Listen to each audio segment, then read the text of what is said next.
help us appreciate their concerns once again. Hello, good evening, sir. Welcome to Eyewitness News. So I understand that you sent a petition to the government through the finance minister. And so what has been the response so far? Or have you had any response at all? Well, we went today, when we went on the picketing, we went there uninvited, where we said we are going in to check on the letter and see what the ministry is doing about the letter. It took us some time, but at least finally we got to the division that the letter has been referred to, that is the FSD, Financial Sector Division. We had some discussion with officers there, about 5 officers.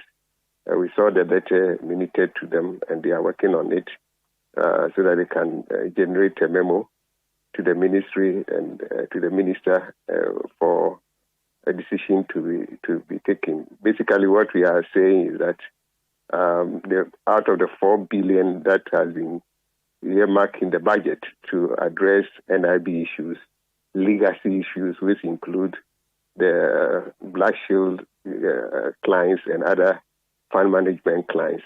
And then the third issue is to address the distressed financial houses, which we are part, the distressed specialized deposit-taking institutions. And we are saying that if government has, as of now, if we do the arithmetic, government has allocated 2.3 as NIB recapitalization and is going to pay 1.5 for the legacy issues.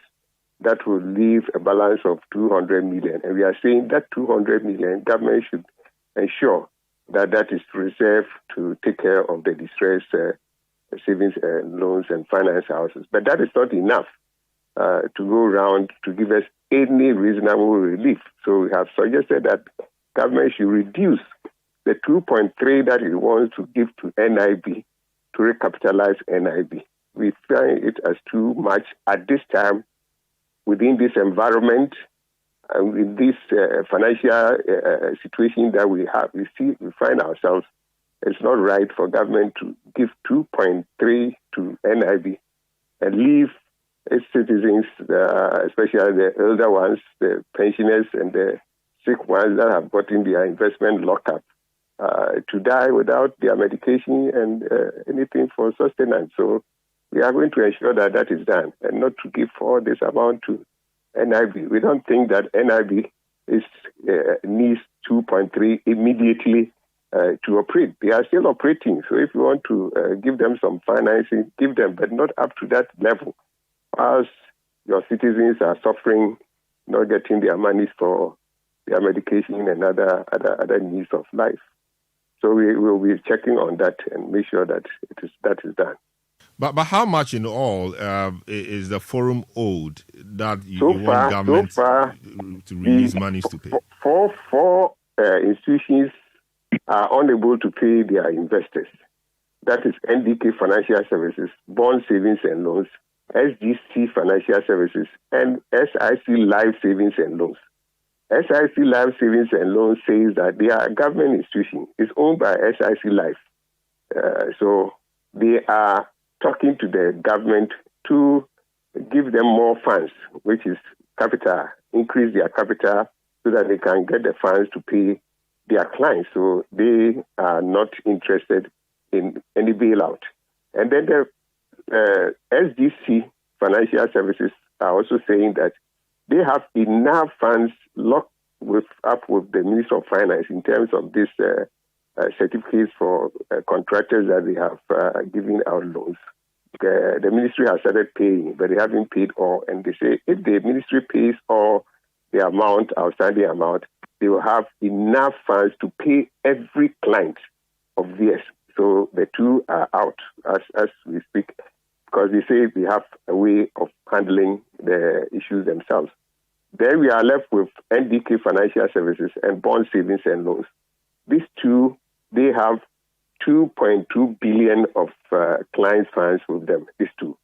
So that is what we are working on. If the others think that they have a way of resolving their issues, fine, they can go ahead with that. But these two people do not have any way of resolving the issues, and so we think that the Bank of Ghana should work on that, and the Bank of Ghana say, I will revoke their licenses because they have become insolvent.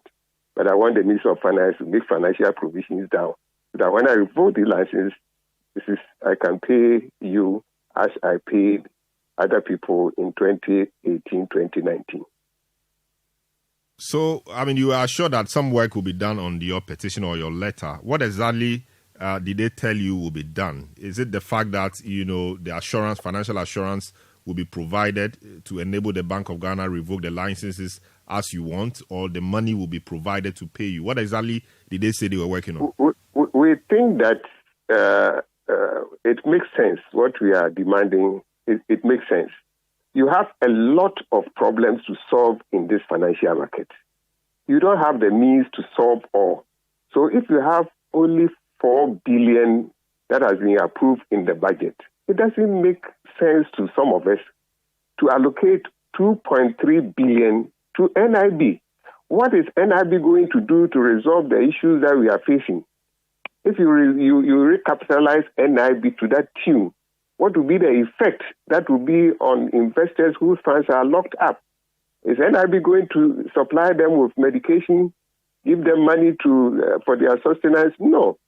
So resource NIB a little, but not up to that amount. So we want to operate within the same budget that has been approved. Government said it was going to give NIB about 400 million by May. Assume that that 400 million has gone. They will have gotten money now. They already have money operating. Bank of Ghana has not come out to say NIB's capital has gone below 400 million, so they are going to revoke their licenses. So if you want to help NIB, that is fine, but not at this time. Within this environment, under this condition that we all find ourselves, it is not right for you to say you are going to give 2.3 to NIB to recapitalize NIB and look on for your citizens, mainly pensioners and the sick whose funds have been locked up, to die without getting their funds for their medication. Yeah, so my question really was the assurance you said the people working on your letter gave you. What is the assurance in respect of? The assurance is to generate a memo to the minister so that a decision can be taken. When they have generated the memo, we don't know the decision that will be taken, but we are going to force and press. We will pick it until the right decisions are made. So did this division, the FSD, did they give you timelines as to when they would they said they needed some information. I said they should get to Bank of Ghana. The information we have given them, but we are not custodian of those information. The regulators are there, Bank of Ghana, so they should approach Bank of Ghana for that. And we have told them we don't want this to be lying on their table for endless number of months. So every Wednesday, when we pick it there, we will come there and find out the progress that they are making on the letter. Very well. Thank you so much. Dr. Edu Anane Antwi is a convener for the Locked Up Investment Holders Forum.